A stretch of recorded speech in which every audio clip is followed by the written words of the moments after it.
What's going on, everybody? Kevin from Storytellers Union here.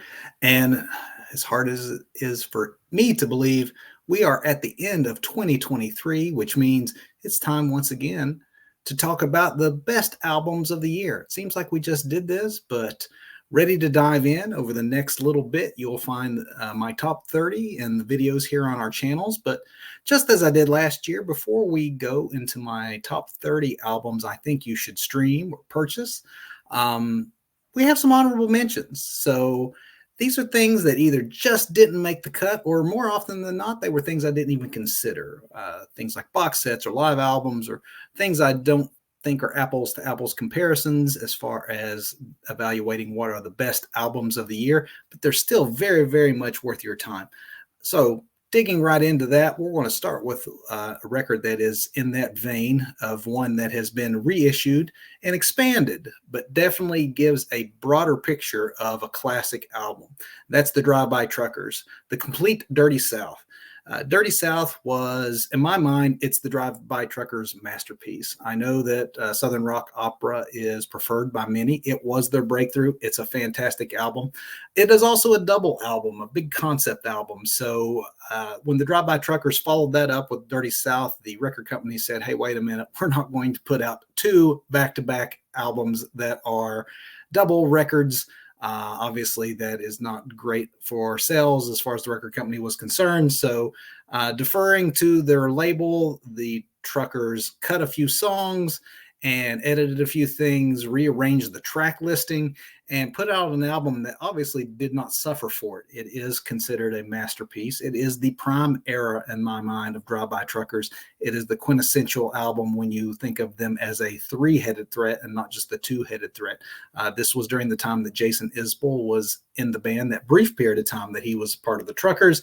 And I think that that really makes the Dirty South stand out and shine. As far as what has been added back in, or the rearranged track listing, it's hard to add to a classic and make it even more so, but it certainly doesn't detract from the classic. A lot of these songs would have fit right in on the original recording, and therefore are very much worth the time to add them. As far as the reordering of it, it does give a different perspective, and just overall it sounds fantastic. The remaster sounds great. The only real controversial thing about this release would be the fact that on a couple of the songs, it was decided to recut a few parts and maybe re-record a few vocals as well. Maybe not what some want from a historical perspective, thinking that you can't paint over, put a mustache on the Mona Lisa. This is not that. I honestly think that the re-recordings don't detract, and if you didn't know, you wouldn't notice. And maybe they were just unnecessary, because either way you go, this was going to be something that must be heard. And for any Drive-By Truckers fan, definitely would suggest picking up the sprawling, the complete Dirty South, to see what the band was like in full flight with three leaders in the band. Jason Isbell just spreading his wings. Great, great stuff here. Also great stuff, Bob Dylan's Shadow Kingdom. Shadow Kingdom is a soundtrack to the pay-per-view special that Bob did. Shadow Kingdom is Dylan doing his early classics in radical rearrangements. And I know what you're saying. Hey, wait a minute, Kevin, I've seen Dylan before. All he does is radical rearrangements when he performs live, which is true. But even though this is something Dylan has done the entirety of his career, Shadow Kingdom is a surprise, because these are modern versions of the young Dylan with the modern sound that Bob Dylan has pretty much been mining since his Neverending Tour started in the early 1990s. It is a great performance work by Dylan, a concentration obviously on the vocals, which sometimes can be an issue with modern Dylan. Maybe it's the pop records, the Frank Sinatra covers and things that he has done over the last 10 years that has provided this sort of rebirth and delicacy that you hear in the voice.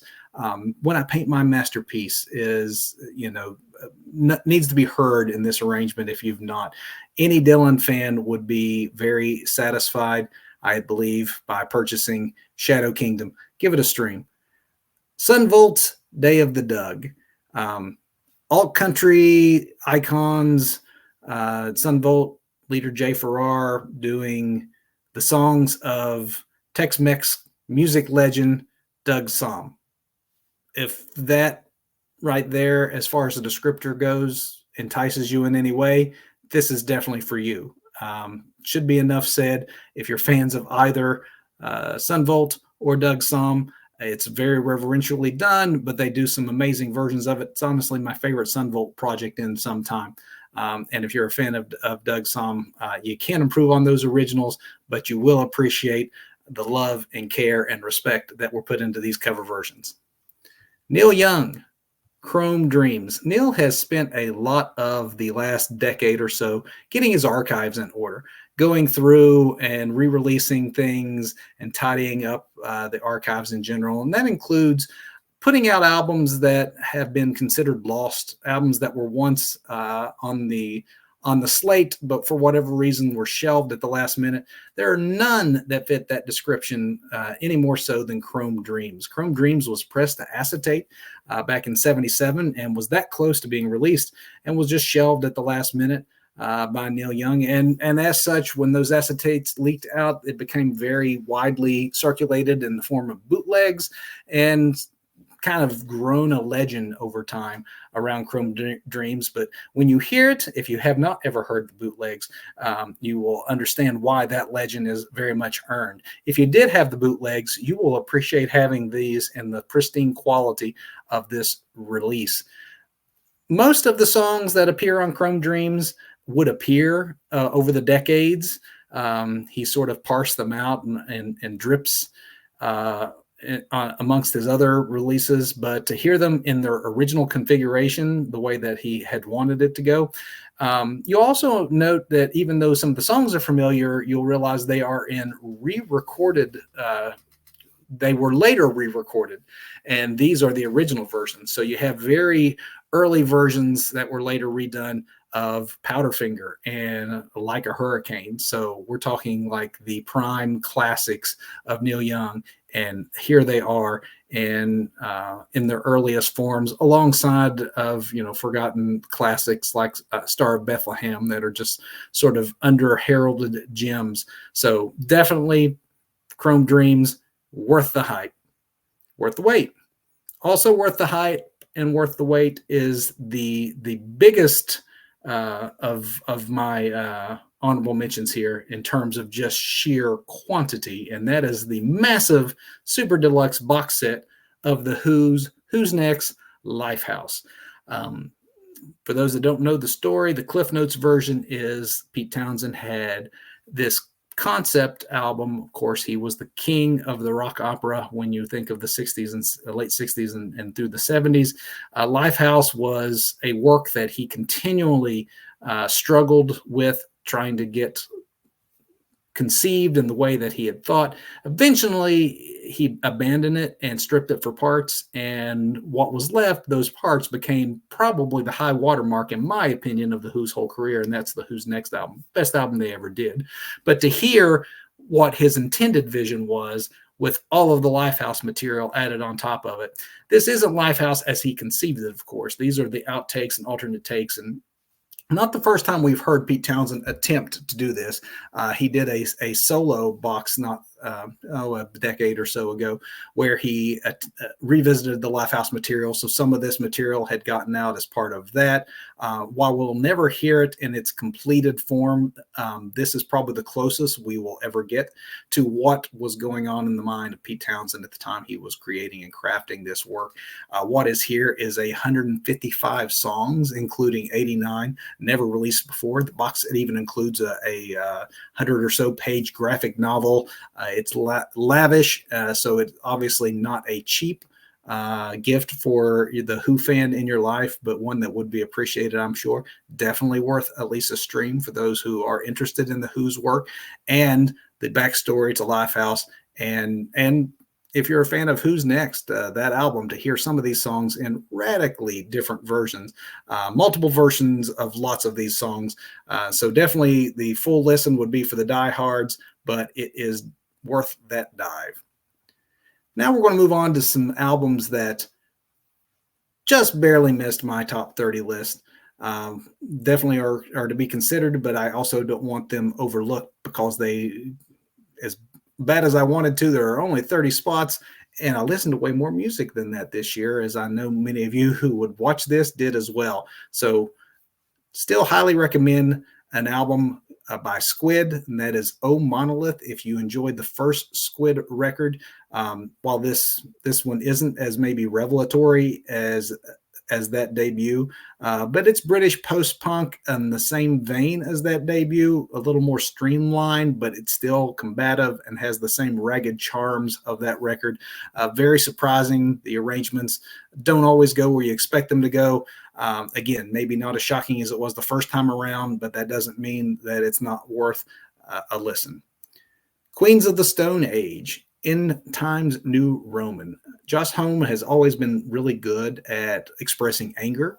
And during the time between the last Queen's record and this one, a significant amount of time, he experienced a lot of personal and traumas, and there was an acrimonious divorce, personal loss, deaths around him, and so the results are the heaviest, darkest record that the Queens of the Stone Age have made, and those riffs are undeniable. And dark as it is a powerful listen. The opposite of that darkness is my next honorable mention, and that is Group Love's I Want It All Right Now. These are sunny pop anthems. Group Love is that band, and at its core, the band leaders are a couple, and so age and maturity have sharpened the focus of their songwriting. So they talk more about adult men and women concerns, but just because the topics might be more mature than the earlier work of Group Love, it's still serviced by catchy, uplifting tunes that should please fans of 1990s era alternative rock, which is not the era that Group Love comes from, definitely the era that they are indebted to in sound. So if that is for you, definitely check out Group Love's I Want It All Right Now. Nils Lofgren. Nils Lofgren probably has the most, I would think, enviable resume in all of rock and roll. He is both a member of Neil Young's Crazy Horse and a member of Bruce Springsteen's E Street Band. And he has a solo career that he has maintained since the 1970s. Mountains is Nils Lofgren's new record and probably the most consistent work he's done in more than a decade. He balances out the recent tours and such that he's been doing with Bruce and Neil, and found time to finish this record that had been long gestating. And again, strongest in some time. Check out The Scathing Ain't It the Truth. If you like that, you'll like the whole thing. That is an album highlight. He's got a Springsteen cover on there as well that's worth checking out, paying tribute to his boss. Speaking of Bruce, Bruce makes a appearance on my next honorable mention, and that is the Gaslight Anthem's History Books. Actually, he guests on that song, the title track. It is the reunion album from Gaslight Anthem. We have not heard from them in some time, and it is nice to have them back. The days of the band being considered punk rock are probably behind them. It doesn't have that same youthful kick and energy. It still is full of energy. Think more stadium classic rock than punk rock. But if that appeals to you, and if you were ever a fan of Gaslight Anthem, they have made a strong return with the album History Books. And another Bruce Springsteen reference here. Surprise coming for me, I know, but he was busy this year with his cameos because he appears on the next honorable mention on my list of honorable mentions, and that is Lucinda Williams' Stories from a Rock and Roll Heart. Both Bruce and his wife, Patti Scialfa, guest, but as great as the cameos are, this is the Lucinda show. Lucinda is a legend in and of her own right, a powerful songwriter in and of her own right, and she is really having a late career renaissance, in my opinion. All of her albums of late have been great, though the last two have really been more dark listens, more introspective singer-songwriter, conditions of the world type albums, for lack of a better phrase. And as we all know, it's been a rough few years in the world. So the material reflected that. And I think that Lucinda, it's right there in the title, with Stories from a Rock and Roll Heart. This is her rock album. I think she intentionally wanted to shed a little bit of the heaviness and the baggage of her last two works and go for something a little more upbeat and fun. So she intentionally crafted a rock record, a rock heavy record that really taps into the experiences of her youth as well as her rock and roll influences. And it is a blast start to finish. Also, a band that rocks, who doesn't need to turn back the clock to find their rock and roll selves. This band always brings the riffs, and that's Royal Blood. They on Back to the Water Below, they barely stop to catch a breath. There is no real such thing as a Royal Blood ballad. So you'll either find it exhausting or you'll find it exhilarating. But if this duo has done it for you in the past, Back to the Water Below, another worthy addition to the Royal Blood catalog.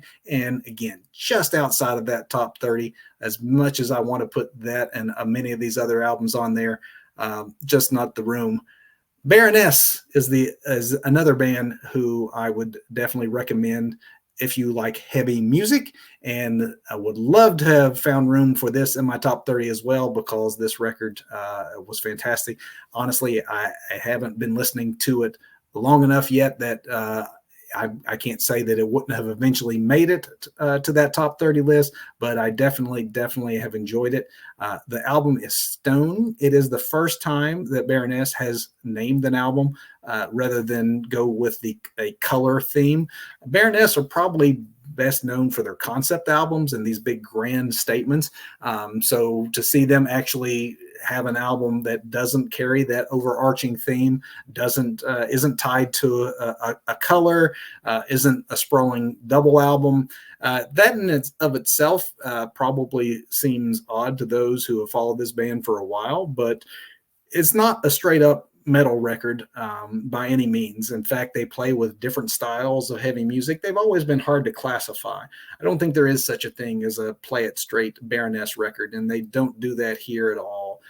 You got a bit of sludge, you got metal, you got British hard rock, just about every flavor of heavy music you can think of they attempt, some of which are actually new for them to have attempted. So while on its surface it may appear to some that this is a less ambitious album just because of it not having a concept or being a little more streamlined, it's far from playing it straight. And in fact, they do take a lot of curves that they have not taken before.